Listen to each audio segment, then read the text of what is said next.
virtually to ask questions. Matt? Would you do? I'm just going to open it to questions. So go ahead. Yep. You pick out who Yep, you're. we're going to do that. So guys, go ahead and raise your hand and we'll get to questions. Players over here. Run. Hey, John, just talk a little bit about how practice has been going. If you feel any different now than you did 2 weeks ago, and what still worries you the most about the next 2 or 3 weeks coming up? Well, the first question is, I'm having a ball every day I walk in because I got a bunch of guys that want to be coached, that want to challenge each other, that are engaged. We got veterans. When you have veterans, they're on time. It starts to lead without even saying anything. They lead. And that's been fun. I haven't had many teams with veteran kind of players on it, so I kind of forget that it takes one thing off your plate. But it's good. They're shooting the ball, they're playing, they're competing. You know, a little bit like Reed and PJ, that kind of team. You know, you have a Nick and Damian, but it's a little bit like Reed and PJ being together. A question over to the left. Coach Darryl. Hey, John, with all the changes in college basketball, NIL, transfer portal, G League coming in, taking more and more, Coach K's hanging it up, Roy hung it up. Why didn't you just use this point in time to say, I'm done with it, I've done enough, I'm walking away? They're way older than me, both of them. Well, let me talk about NIL first. Kids come here because of the culture, because of the basketball. They want to be coached up. They want to compete. They're not promised the world. They don't come here because of name, image, and likeness. But let me say this. To this point, our players have the most transactions on our campus, and there's only really 10 of them taking advantage. And they have the most transactions on this campus. They are benefiting by this. Now, that's not why you come here, but it'll be better here for everybody because there's 3 more requests to talk to our team by companies. So they request their direct messages so they want to talk to everybody. It's a little different. But here's the thing. You talk about life skills we're able to teach. I talked to them about a tax account. They're like, a tax account? Yeah, you got to set half your money aside and put it in a tax account. Why? I said, because there's this guy, Mr. FICA. And this Mr. FICA is relentless. He's coming after his money, and you better set half the money aside so you have money to pay him. The other side of it becomes they got to look and read contracts. Talk about football. Football are 3-year deals. So a kid make X amount of money, but it's over 3 years. You can't sign 3-year deals. So you got to read the contract. You got to know what it says. You got to be involved. We got to help protect them in those kind of things. And the other thing is financial literacy. They're coming across money for the first time. So I asked some of you, how many of you knew anything about taxes when you graduated from college? How many of you knew anything about looking at a contract? How many of you even had a credit card? How many of you had a credit card? Did you know anything about stocks and bonds, mutual funds? Well, these kids, this is life skills through this. But I say it again, they don't come here because of that, but ours would be the best based on what this program is about in men's basketball and the culture we built in men's basketball, the aura of men's basketball, and it's been built long before I got here. We're standing on the shoulders of some great coaches and players, but it is here. Lastly, I would say this again. You got to have flexibility and be nimble, not to restrict, because we know if it goes to the Supreme Court again, you're losing. It was 9-0. So you can't be nimble and flexible to restrict. You're flexible and nimble so you can see if another state does things that puts us at a disadvantage. Okay, let's be flexible enough that we can adjust how we do this. We needed the executive order. Now, there's some things that we need to go back now on in the state law and make sure we're all protected also. A player isn't playing a whole lot, and it affects his name, image, and likeness. What, is he going to sue me? I'm not the one. You're deciding. Well, so there's got to be some protection. Former athletes, they're mad. Why didn't you do this for us? You know how much I would have made. So there's some things that need to be in it, but flexible and nimble are so that we can move, not be more restrictive. Well, we're going to decide now it can't be that way, because you're not going to win that. I mean, it's a state law. Well, I just know it was a 9-0 vote. Our kids, no effect on the locker room. Matter of fact, I asked them one time, went through and individually, not as a group, and they all were like, is this having any effect on? They went, what? No, we're all happy. We know some are going to do better than others, but Coach, we're all involved in this. Our walk-ons are involved in it. And that's how you get to the number of transactions that we have. And still, 3 or 4 companies have already called about doing more. We haven't done autographs. We've kind of just said, let's get into the season. And when the season starts, I want this to be really trimmed up. They're not worried about anything except playing. Thank you for giving me that bully pulpit for a minute. Go to Jerry Tipton in the middle. Jake, I'll come to you next. John, I remember earlier in the preseason you talked about how what a luxury it is to kind of know going into each day's practice what you're going to get from players. How much of that did you have last year, and how does that show itself, do you think, going forward? How does that benefit? Well, this is like a normal season for us. I told them yesterday, we have not had a bad practice yet. And I said, we go through seasons without a bad practice here.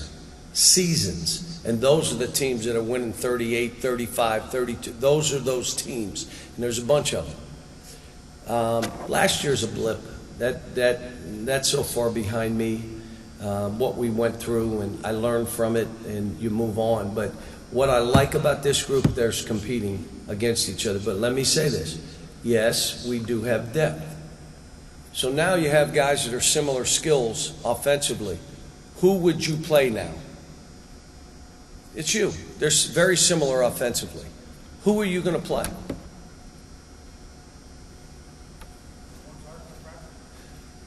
The kids are done in practice, but how about defends better, rebounds better, takes care of the ball better?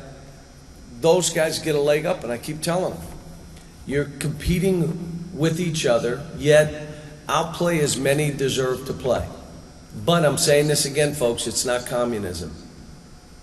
It is not communism. And if I have to play 10, 11, 12, I would. It's not what I'd like to do, but it's not about me. It's about them. If I've played 10 before, I'd rather not. I've played 5 before and 6. Probably not enough, but I would do it if people separate as we go forward. Right now, if you walked into practice and watched, you'd say they are really competing. Go to Dick Gabriel in the middle, and then Jeff Gooden after that. John, this is sort of a follow-up to what you just said, but based on the makeup of your roster with new faces right here, and you're saying right here. I don't know where right here, right there. There you go. I'm waving at you. Thank you. Go ahead. How old? No. And you've got new faces via the transfer portal. So that said, what sort of things are you going to be looking for in the blue, white, and in the exhibition games that maybe you don't get to see in practice? Well, when there's popcorn popping and there's people in the seats, guys seem to play different. People that I've tried, like in my mind, I want it to be this guy. You know, there's times I've started guys. Let me put it this way. I haven't started players. They forced their way in. And their lottery picks, they weren't even starting because I thought it would be the other guy. Most of the time it takes me a minute for them to figure out who it's supposed to be. Emmanuel Quickly's a great story. but so is Shea Alexander. I can go on and on. We've had a bunch of them. So yes, we'll have an idea. You know, it's us playing against each other. They know each other. We play against a couple exhibition, and then we start regular season. We'll have it figured out by then. Go to Jeff in the middle still, and then John, you'll be right after him. John, in terms of the blend of what you have right now with some older guys that you really haven't had via the transfer route, a lot of high major guys, coaches haven't gone the transfer route. I didn't hear that. A lot of high major coaches have not gone the transfer route. Jay Wright, Danny Hurley, some of those guys have just decided to go more high school. Why did you decide to do this? Was it out of necessity, or was it just, hey, listen, what I'm always doing, we recruit really good players and then they leave right away. We'll deal with it. What's the best thing? For this team, we needed a couple more players. And so when you looked around, do you really want to bring somebody here that's not quite good enough, that's going to really struggle here? Well, then you go see what the other guys are. And in our case, the players that we brought in, or, you know, Kellen, now he struggled early because he's never played this fast, but he's not struggling now. Sabir, I told him, you're not getting 4 turnovers a game. That ain't happening here. And all of a sudden you see him, what he's doing. You look at Oscar. He's 255 pounds with 7% body fat. He's flying. The pro day, they said, we didn't know he could move his feet that way. So you're talking about guys that are adding to us. Now, what I've done in the past, the grad students, you know, Reed was really good for us. And it was great to have an older player with some younger guys. We did it with Nate Sestina, who was terrific for that team. And that team could have won the national title. I mean, we won our league by 3 games and then the pandemic hit. So I've done it, but we've never done it with a sophomore, a junior.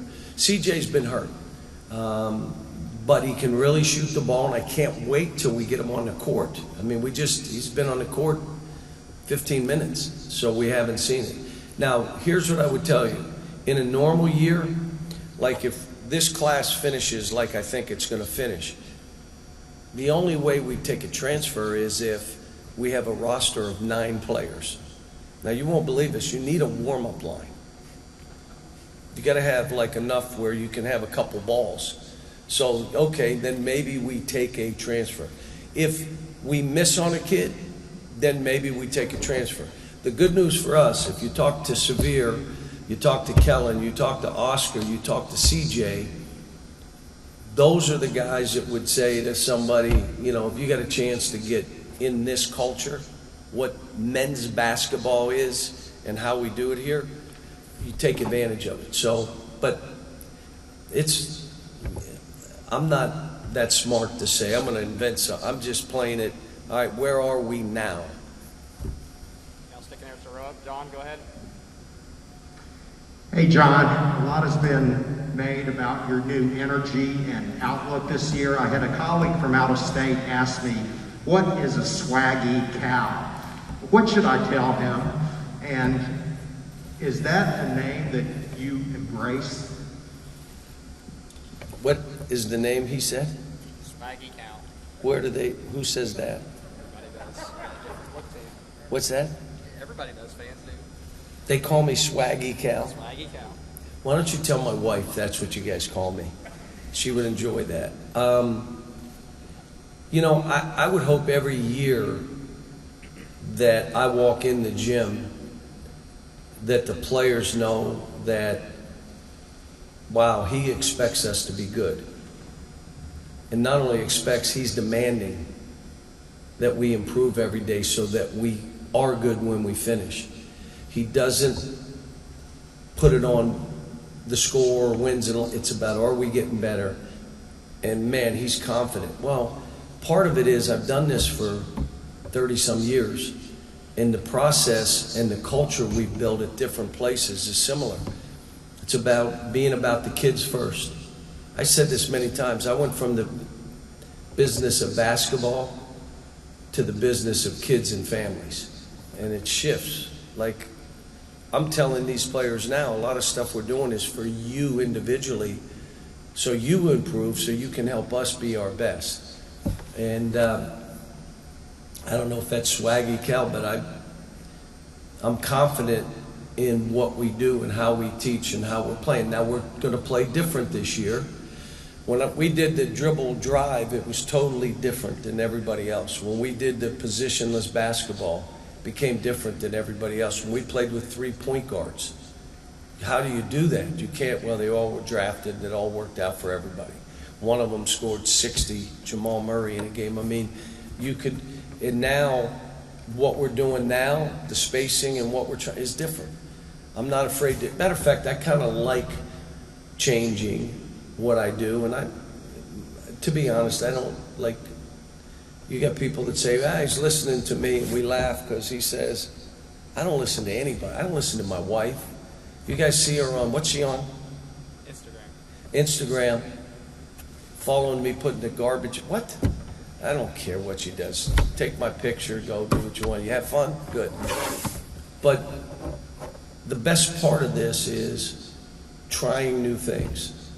Now, I am making calls to friends of mine saying that I'm trying this. Do you think this will work? Because I don't want to waste time with this group. So there's some things that I've scrapped already that I didn't like, that didn't fit this group. And every group I have is different. But I don't know. I'm comfortable and confident. But I've been comfortable when we've gone into games and you get smacked and we weren't ready. But I want them to know, if you spend the time and you sacrifice and you're about each other, you'll win your share of games. And you'll have a chance to be the last team standing.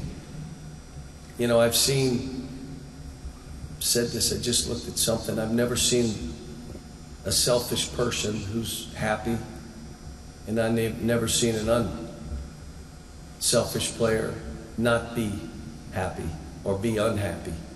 And I'm just trying to get these, it's hard now when you got 10, 11 guys all trying to, you know, how do you get them to be about each other? It's the hardest challenge we have as coaches.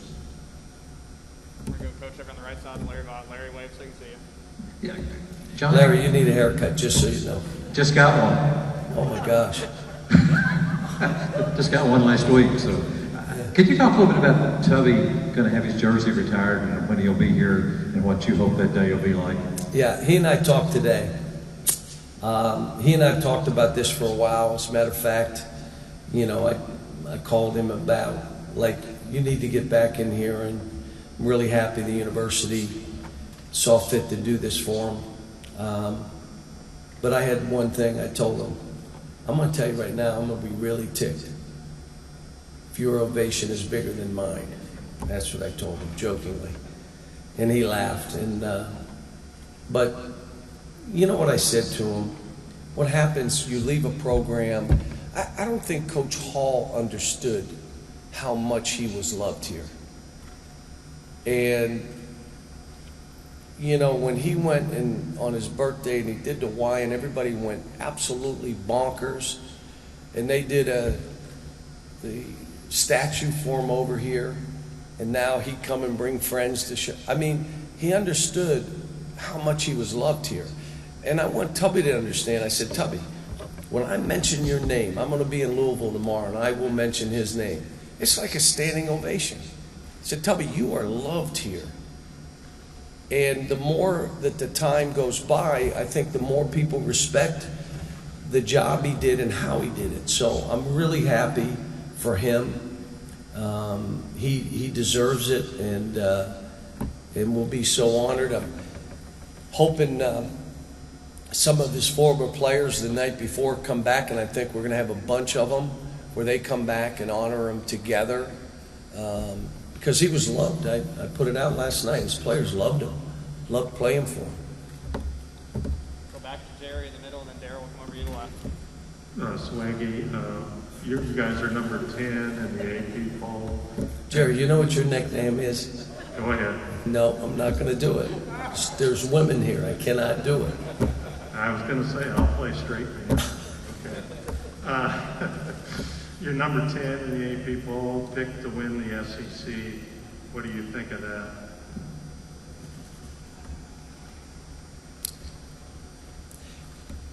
that? You know, that's all good. That's, you know, we got to play the games and see what happens. And, you know, it's a long season, and let's just hope we're one of the last teams standing at the end. We may struggle early like we always do. We struggle early, too bad. Let's go. We're going to get better. We got good players. We got good guards. We got some physical players who are men. And, you know, there's not a whole lot of, I got fouled. And no one's saying that. You're trying to survive. So that's nice. I mean, let me say this about our league. Our league is probably the best it's ever been. And our league may be the best league in the country. Like, those games should be games where every fan is trying to get to, the league games, because they're going to be, and you know the league always gives us the hardest games. And if it's only one game, where are we playing them? We're playing them in a road, and there's a game day. I mean, it's, you know, it's going to be a dogfight like it is every year, but the league has gotten better. The coaches, by and large, are, you know, recruiting and doing good stuff. I think the investments that all the universities have made into their basketball program, which we talked about 10 years ago, got to invest in basketball. Can't just invest in one sport. You got to invest there. You know, here we have to reinvest. Now it's our turn to go back and reinvest in all our stuff. We got to be the gold standard. I want to have a campus that has everything on it: men and women teams, and sports science, and housing, and how they eat, and dietitians, and even classrooms where other students could be a part of it. So my vision is always, as it is, ridiculous, but, you know, the gold standard, that men's basketball at Kentucky, men's basketball here, all that's been done over the years has been because administrations want to win championships, listen to me, in men's basketball. And over the years, they always made that commitment. And we're continuing that now. And so what we're doing and where we're going, it's some pretty big stuff. So Larry over in the left. Keith, I don't know if you had a question, then we'll come over here to the right. Go ahead, Daryl. Yeah, John, at the open practice at Rupp the other day, there were a couple times you were telling your guys, we are going to... I can't hear you. Move it away from you. There you go. Go ahead. At the open practice the other day, there were a couple of times you told your players, we are going to be a speed team. What's your definition of that? You run faster than you think you can run. And when a guy's going at his speed, I stop it. Why is that fair that Oscar is running so fast he's not getting his feet in front of him, and you're going at your pace? What's fair about that? If you run in a game like that, you're telling me you're tired, you're coming out. So get used to it. Let's create that habit. First 3 steps, we're flying. Doesn't mean you just play fast. It means you're running fast, and then you have poise, and then you have pace to your game. The biggest thing when you run fast to most of these players, their feet are moving real fast, and their mind's moving just as fast. Well, you can't play that way. You got to run fast and have a slow look at what's going on around you. So we've been working on it. They've been great. I'm telling you, they're trying, they're running, we got a great feel. They're for each other, but it got a little bit physical the other day, and guys broke off and went one-on-one to beat the guy that's beating them up. Can't play that way. All right, you got to work harder to get free than he's working hard to grab you and hold you from getting the ball. You got to be stronger on drives. You may have to come to stops. He grabbed my arm, so what? Play. Now you come down, it's one-on-one, I'm going to show him, and then you turn it over and get it blocked. Boop. That's why we don't do it. So this has been, the only way you get that is if they're competing like that in practice. The only way you can really compete in practice like that is you have 10 that can go against each other. And they can do that, and we do. Keith, do you have a question? I couldn't tell if you raised your hand. Yes, no? No, okay. Whoever to the right, Gary Graves.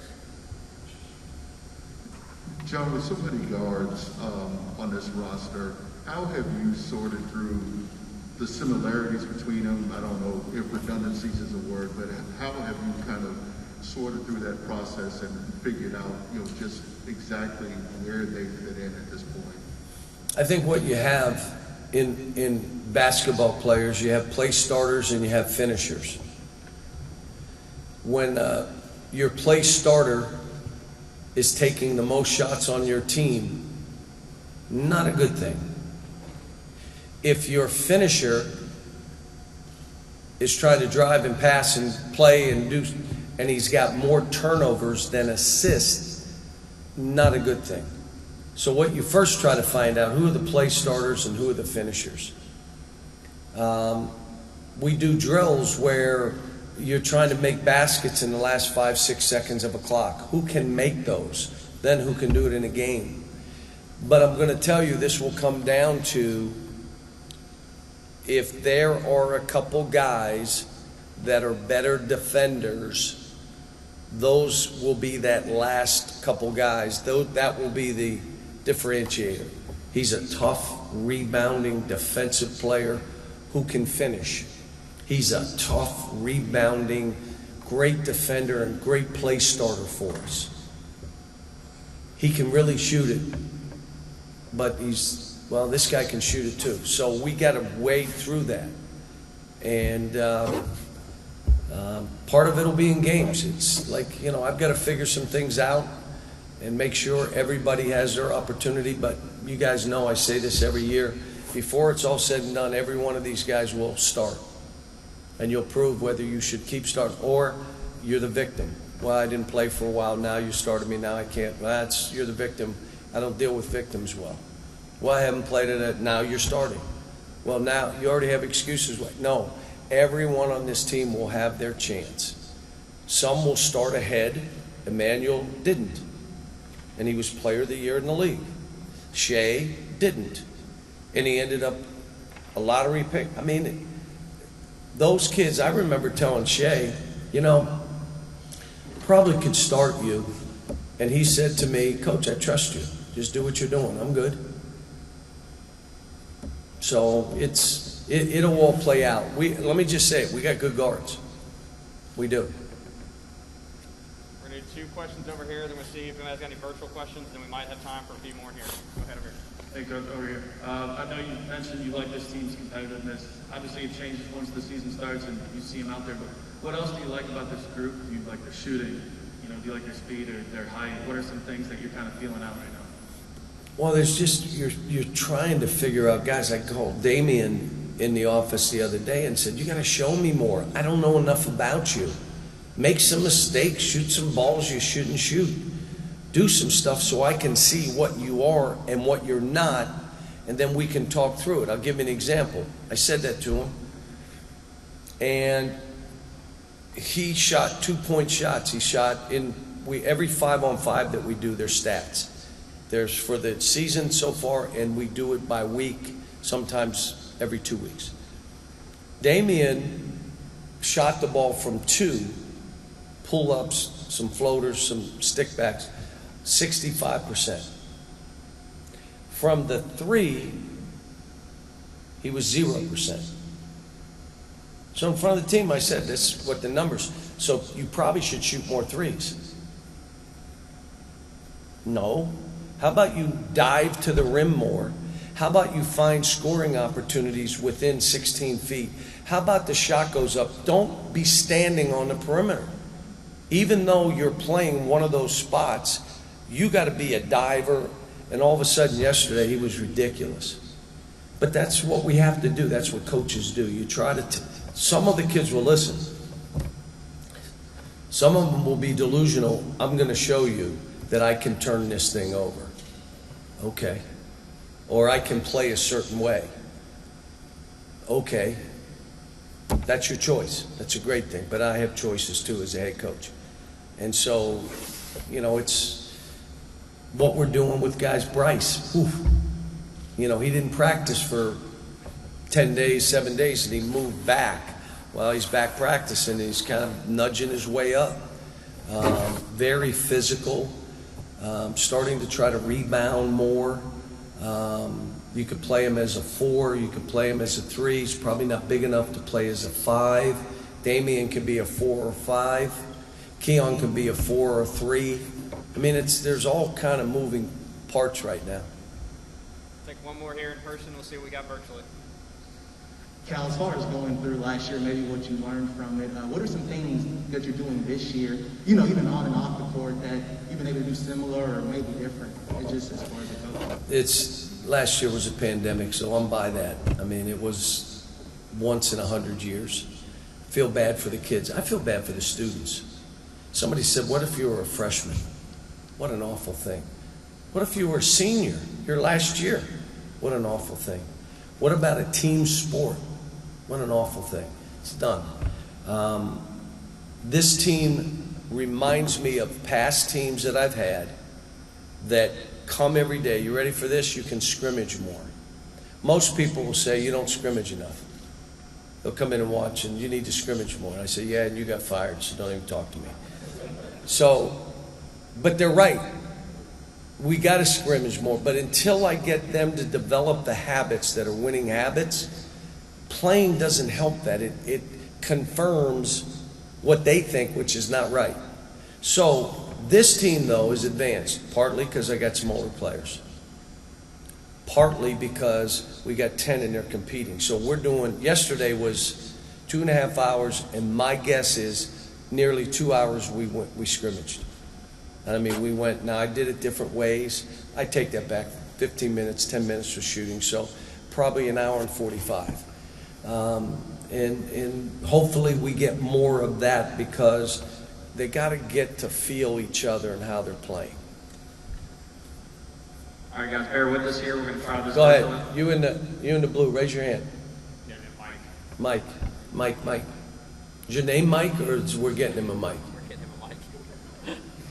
Coach, I've heard you say before that if you find a bobby pin on the ground for a game, A bobby pin? yeah, that you're going to win. Last season, did you find any bobby pins on the ground before the win? I had a mask on. I didn't look down at anything, so they may have been down there, but I did not see them. When's the last time you found one before a game?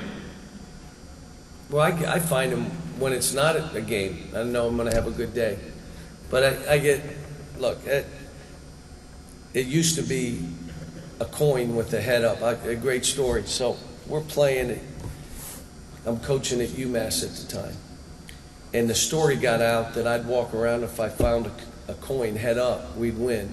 We're playing Temple, might have been my second year, in the championship game of the tournament, which had never happened before. And I went to sit down, and there must have been 500 coins under my chair, all head up. I mean, our fans, we didn't win the game either, by the way. But no, that's, I'm less and less, superstitious like I used to be, but I do have bobby pins everywhere. If you're around my house, my office, my clothes, my coats, they're in there somewhere. All right, guys, we're going to take the virtual questions. Tony, I think you can hear me. Go ahead, Tony, with whatever questions we've got, please. Okay, on the chat room, please raise your hand and ask questions. The first one will come from If I can't understand it, you tell me. Coach, you've been in this business a long time. I want to ask you this because I ask a lot of coaches this. When it's all said and done, whether it's 5 years, 10 years, 20 years, Coach, I know you're a player's first coach, but what is the legacy and what has college basketball meant to you? What do you want your legacy to be when it's all said and done? There's two things that basketball has done for me. It got me to understand as a player the commitment that if you're willing to sacrifice and commit to something, you can be good at it. Now, there may be better than you, but you could be your best. You could take pride in every morning. It can wake you up in the morning. It could make you go. The second thing is, basketball is a team sport. On the court, when I played, obviously, we had cell phones back then, did we? No? But they can't be on the court with cell phones. So they can't text each other. They can't send pictures. They must talk. You're also in the locker room. Now, sometimes they grab the phones too quick. But the reality of it is, through this game, I've created relationships as a player. High school, college are still my friends today. You create relationships. You ready for this one? Mitch, they're authentic. They're authentic relationships. They're not just fly by and how are you? They're authentic. You understood how to let the other guy be right. So I'd be wrong so he could be right. My dad taught me early, you don't have to argue with anything. Don't argue. Just let him be wrong. You know, I learned that we're arguing. Okay, you're right. I let him be wrong. I mean, there's so many things. Then I get into coaching. Again, my dad worked at the airport. Later in life, he was a baggage handler. My mom was at the junior high school, selling ice cream in a white jacket for a dime. Might have been. It was a dime back then. But I'm in a position to help families, and it's all been through this game. And I went from the business of basketball to say, if I help families, and that's what I do, and I'm about that, not we're all about banners. They'll be about banners. We've won one. I'd like to win 5 more. But I'm not changing the culture here, which is how do we help young people get better? Sometimes it's holding them accountable, and other times you got to pick them up, but they have to understand their confidence is built through their competence. If they're not competent, they can't be confident. If they don't get in that gym and work on it and build their own confidence, there's nothing I can do, but we talk that way all the time. So my ability, and you say legacy, it'll be how many people and staff people, and I try wherever I work to work with other coaches and help them, and as they help me, and whether it be the athletic directors that I've worked for who still call me once a week, to presidents of the universities that know what we did. It's more than just winning a game for me, and trying to win every game we play. Trying to put banners up every year I coach, but not at the expense of kids. It's just not. My hope would be that's one dude that was about their kids. That was a long answer, huh? How much more time? Can I filibuster anymore? Got about 7 or 8 more minutes. Go ahead. Next question. Thompson, go ahead, Tyler. So I know it's Basketball Media Day, but I feel like I need to ask about Kentucky football. Kentucky football's 6-1. How excited are you for Mark Stoops, and is it refreshing to see the two sports coexisting so well?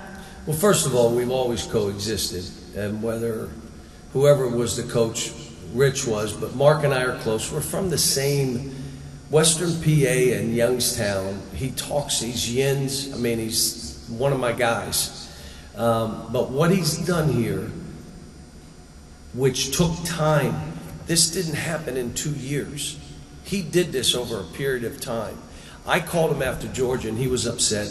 I thought we could have played better. I said, Mark, it was a rock fight. It was a rock fight. You're not going to have execution. You're trying to survive. And your kids never budged. That crazy call, the fumble, I thought this was going to be and then they score one play later. And it kind of changed things. And that's sports, especially Kentucky in football, who are now vowing to have an undefeated season or a one-loss season. And it's a little different when things happen. But it was like volleyball here. When Coach Skinner said to me, we can't quite get over the hump. And I said, when you do, you will see you'll be running downhill. And that was about 5 years ago. And his thing has done the same as Mark's. And, I have to tell you that the commitment in all the sports here, new soccer stadium, new softball stadium, new baseball stadium, $190 million in football. You're talking about what they've done for volleyball. They're trying to build more track. They already built one. They're trying to go with another one. You're talking tennis. How about our rifle team? Got a bunch of snipers over there. I mean, these dudes are winning. I mean, it is the investment that's been made here is in all the sports. So no one can say, well, they put all the money in basketball. It's not what happened here. It's not what happened here. So I give them credit. I mean, let me go one further. Dr. Capilouto, making this a students first campus, 6,000 new beds, $3 billion in new housing, new student facilities, new places to eat, common areas to learn and teach each other and take this camp. I mean, there's a lot. What year is this for me? 13th season. It's my 13th year. You know that's dog years here. So that's, what is it, 91? Been here 91 seasons, 7 for every 1 year here. And I've had fun watching it. I told the president, I said, Doc, I said, the only way you see growth on a campus is see cranes. You got to see cranes. But I didn't want to see them outside my window. I'm somewhere else, not over here. But what's been done here and how it's been done and what Mitch has done with all the sports. And I got a responsibility to men's basketball. I got to make sure I'm on top of all the stuff that concerns us, which I do, because it's important for all the sports here. It's important for our state. It's what it is. What else? And let me say this. I am so happy for football. Packed stadiums, running onto the field, like storming the field, all this stuff. It's just great. It's great for the morale of this campus. It's great for our alums to take pride in this place. Tony, you got anything else? Hello, Tony, you awake? Yeah, I'm awake, sorry. Okay, wake up. Yeah, Nick Brown. Cal, more and more players are entering the portal mid-season. How does your coaching staff evaluate prospects in the transfer portal? Are you talking football or men's basketball? Football, but it'll probably bleed over to basketball eventually. Well, here's my problem with the transfer portal. I said it all along. First of all, it's going to help Kentucky. I thought that would nix it and they would never do it. That's what I thought. It is going to help Kentucky. Why? Kids are going to want to come here. They're going to want to hone their skills. They're going to want to be in this culture. The question is, how much do we take advantage of it? The problem I had was, I've coached at UMass. I've coached at Memphis, where now do you take freshmen who are going to leave in a year, or do you take transfers because they can't leave? All right, so now you take transfers. Who gets bumped out? High school players. I have a friend of mine whose son, he said, Cal, I swear he's Division I. He had offers, and now everybody's holding back scholarships in case they can get transfers. And I knew it would go down to there. So the opportunities for young people start drying up because everybody says, you know what, I'll wait. We've never had, normally in a year I'll have 11 scholarships. I never use 13. And usually the last couple I'm given to walk-ons that deserve it. So I don't see mid-season. If it happens, we'll have scholarships. We had one, Hamidou Diallo came mid-season and then played the following year. We've done that once. It's not something I look for, but if it happens, you know, and the kid could really benefit by practicing and being a part of our team and getting a head start, that's fine. But I think football mid-season will happen. I'm not sure basketball will have the same. One more, Tony? No more questions on the Zoom. Yeah, one more person. Hit Brian real quick. You can get one. You've said in the past, younger teams don't communicate as much early on. Now Well, the older guys, we still have guys that don't think it's a responsibility to speak. And the problem is they're not going to play that much because your team is way better when everybody's chattering. You're just way better, your team. Yeah, but I'm this and this. Yeah, but our team isn't the same. You have to talk. We had a group out there yesterday that talked like crazy, and the coaches were looking at each other like, what? We were in our press, we're pressing, we're trapping, the ball goes over, and they all match down, and they're talking and pointing. I'm like, what just happened? But the other team then would talk to themselves like, oh my, you see that? Yeah, you got to speak. That's all part of that. What's the differentiator? Why is he playing instead of this guy? The toughness, the rebounding and defense, the ability to talk. Our team is better with him on the court. All that stuff. Like I said to Dante the other day, he had an unbelievable day rebounding. And I said, listen, if you rebound the ball like this, you're going to get on the floor. Because it's not just shooting. You may go 0 for 6. You may go 6 for 6. But if you're rebounding, none of that matters. And so he's been doing better. But he's in it's competition. I mean, we got some good guys. And CJ has not started yet. Now, he won the three-point contest. He started practicing yesterday. It didn't, I said, hey, we're going to take another day. So that's where we are with that. But talking, you're right. That if you sit on the sidelines and the team doesn't talk, they stink. That's a team that stinks. If you sit on the sideline and there's chatter and they're talking, talk to me, I'm coming, my man's on the left, go, I got you on the backside. When you hear that, probably a pretty good team. All right, guys, we're going to end there with Coach. Thank you for joining us. Some instructions for winning for players here. Give us about 15 minutes to get them out here. We got a couple guys coming from tutors. If you look at the tables around here, starting over there in the corner with Dante Allen, it goes by last name, alphabetical order around. In the middle will be assistants, okay?